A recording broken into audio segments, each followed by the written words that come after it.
when you think about how we electrify our society, you can also consider the opposite. What if everything ran on gasoline? And there's a very clever 2 or 3 minute Nissan Leaf, the car, advertisement that it's a little dark. I took a screenshot of the video. I didn't want to risk running the video for us all to watch, but here's the link where you could watch it on YouTube. But it really gives the idea in a very creative way. What if everything you used in your home was in fact powered by diesel fuel or gasoline? So here's a picture of a microwave oven, and the operator of the microwave oven, it's basically a man and a woman going through their daily routines, have these little mini internal combustion engines, and I don't know if you can see it, but spewing out exhaust right in your kitchen. So that's the complete opposite of when I said earlier there was a zero-emission vehicle is really an elsewhere emission vehicle, and they're making the case for electric cars and saying, what if everything we utilized had internal combustion engines right there where you used it? So it's only a 2 or 3 minute advertisement. It's pretty clever. I think it's not a bad idea to just walk into a class and maybe show this first and see what kind of discussions. But really the take-home message is different fuels are suited for different purposes. But as we go further and further into the 2010s and into 2020, it seems like we can electrify more and more things, and we can generate our electricity from low carbon or zero carbon sources of electricity. So there's a nice article in Vox by David Roberts. It's also fairly brief. The Key to Tackling Climate Change, Electrifying Everything. So paraphrasing his article, he says, here's a simple plan, a two-pronged approach. Clean up electricity. That means make it either lower carbon or carbon-free, and electrify everything.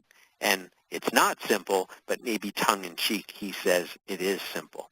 So there are many other things you can use, and I just want to point out a few of them. I talked about electricity and how it was generated. This is a graph from the Department of Energy that says, where do we get all our energy from? Electricity is 40% of our energy use in the United States. But you can see the breakdown of all of our energy, including our renewables, which right now are about 10% of all the energy in the United States that we use. So I'm not going through it, but I wanted it in this webinar so that you would have it to refer to or maybe to pursue it further. Another concept I'd like to give is from an Energy in the Environment textbook by Rich Wolfson, a physics and environmental studies professor at Middlebury College. And he says that if you take all the energy we use in the United States and divide it by all the people in the United States, we are each using 10,000 watts. And remember, a watt is a joule per second, so there's a time component in that. We are each using 10,000 watts 24/7. If you know one of those handheld hair dryers that some people use to dry their hair, that uses about 1,000 watts. So it's like each one of us is dragging around with us all the time, even when we're sleeping, 10 of those 1,000-watt handheld hair dryers. That's how much energy we use, both in our lighting and our climate control and our transportation, but also the energy to make our clothing, make our house, build the infrastructure, run the military, run the government bureaucracy. That's our number, and that's a very high number, and it's hard to get people, adults, let alone students, to appreciate that, but that's something that, again, I'm not exploring. I have explored this in other webinars, but I wanted to just leave it there for you to think about. I also do, in some of my classes, I ask students to do an energy analysis, and they come up with how much energy they use in a year. And this is 10 to the 11th joules, and this is a pie diagram breaking down their energy usage. So I just want to point out these are other things you can do that are offshoots of what we talked about today. Finally, each kind of fossil fuel gives off a certain amount of carbon dioxide emissions per joule or gigajoule of energy released. So this is where coal gives off a certain amount of CO2, oil gives less than that, and natural gas gives off about half of what coal gives off. So if you were going to use a fossil fuel, one could argue it would certainly be suitable to use natural gas. However, if that natural gas came from, say, fracking, and there was leakage and other problems with loss of natural gas, which is methane to the atmosphere, you might be exacerbating the global greenhouse problems. So those are some things to just think about. That was sort of the section 2, the biggest part of the outline in the largest font. But I wanted to point out that the book that we have, Friedland and Relier, Environmental Science for AP, that I have a co-author, Rick Relier, who is at Rensselaer Polytechnic Institute. He works a lot on aquatic systems like Lake George in New York State, and he has a complementary background to me, whereas I'm a terrestrial ecosystem scientist and environmental scientist. Rick is an aquatic. So we really think we've got the markets covered by doing the terrestrial aquatic pairing of our book and our authorship collaboration. So I definitely want to mention Rick. And I wanted to just take a few slides to point out to you, if you're not familiar with our book, how the things that I've been talking about today, which I think are so essential to AP Environmental Science, are captured, I think, really nicely in our book. So our goals are to provide up-to-date breadth and depth, use relevant examples whenever we can, which is always, try to be neutral, unpoliticized as possible, and to use quantitative reasoning, which is what a few of those little calculations I did today were, and the kinds of things you should be asking your students to get comfortable with. Why has our book been successful? Well, we can put together some of these answers ourselves, and we've heard from a lot of you that it was a book that was built originally for AP Environmental Science right from the beginning.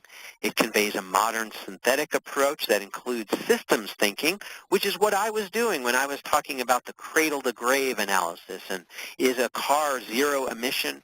Well, it might be if you talk about the system of the car, but not if you go backwards and talk about how did you get the electricity to run that car. We have global change and sustainability throughout the book, and we do this quantitative reasoning in all of our chapters, and I'll show you examples of that. Finally, we do have all kinds of AP-friendly features like do the math and AP-style multiple choice questions and free response questions. So let me just show you that our book, if you don't know it, it has a modular approach. So we have 20 chapters, and we have something on the order of 65 or 68 modules. We have some things like do the math right there in the book, and it says, it gives you an example and it tells you to do it, it works through it, and then it says your turn and here's another one, and the students don't have access to the answers to that, but you do in the teacher's edition. We give lots of practice. We have end of module AP questions, we have end of chapter practice exams, we have unit exams, and we have a cumulative practice exam at the end of the book. So we have lots and lots of questions and lots of practice. We have a teacher's edition which has all kinds of things in a wraparound text that includes, here's a given subject, and here are some years when questions on the scientific method appeared on AP exams. And here's where questions about natural resources and sustainability appeared, and so on. So we have that as well. I'd like to point out that if you like this webinar, there are other webinars on the Macmillan webpage that both Rick and I have done that you can watch. Also, I taught a massive online open access course, and you can view those on YouTube. And here are some of the URLs that some students have said it's a really nice thing to do for review before the AP exam. And here is a link where you could see pretty much all 50 of the 5 to 7 minute videos that I've done are located. And then I wanted to point out that there's a Friedland and Relier Environmental Science for AP Facebook page. You can follow it, you can like it, and occasionally I travel. I don't travel that much, but I put articles that I find, or in this case I was down at American University visiting one of my sons, and there I saw organic waste being collected all over campus. Take a photo, put it up there, people look at it, sometimes we have discussions about certain things, so I just want to bring your attention to that. So I would argue that CO2 in the atmosphere, which I pointed out at the beginning, I didn't use the name. This is commonly called the Keeling Curve because Dave Keeling is the investigator who started these measurements in 1959.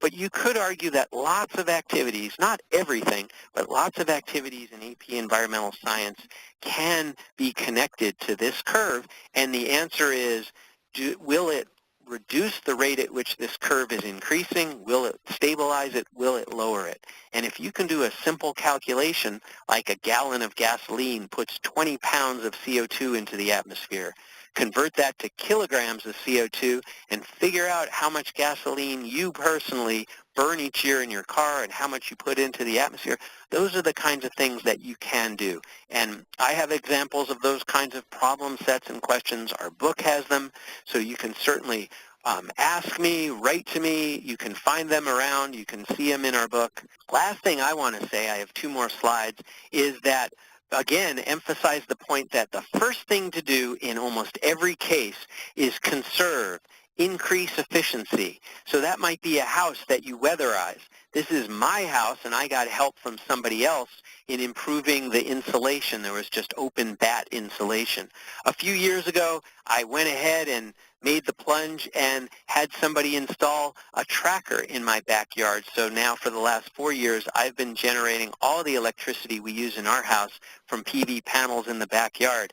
And then just this past year, I put in one of these hot water heat pumps. And I analyzed it, and I just fretted over it and tried to figure out how much energy does it take to manufacture the PV panels, how long will it take to pay that off.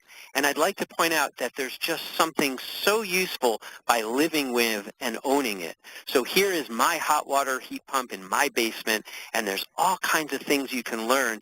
So if you are somebody who wants to do this and you have a partner or spouse who's a little resistant, well, you can tell them it'll enhance your teaching. It'll make you a better teacher. It'll allow you to be able to bring in examples from your home and bring them into class and work through the calculations. Well, how much energy did I save by using a hot water heat pump? Or how much electricity have I used in a year, and how much would I have used if we had used oil or natural gas to heat that hot water? So I sometimes maybe overanalyze and overthink things, and I'm really glad in this case that I took the plunge, and 1, I increased the efficiency of my home by getting out this bat insulation and putting in rigid foam board insulation, 2, switching over to something photovoltaic panels, and 3, just this past summer, putting in a hot water heat pump, and it's really lowered my own carbon impact, and I think the payoff will be less than 10 years. It might even be 8 years if I'm lucky.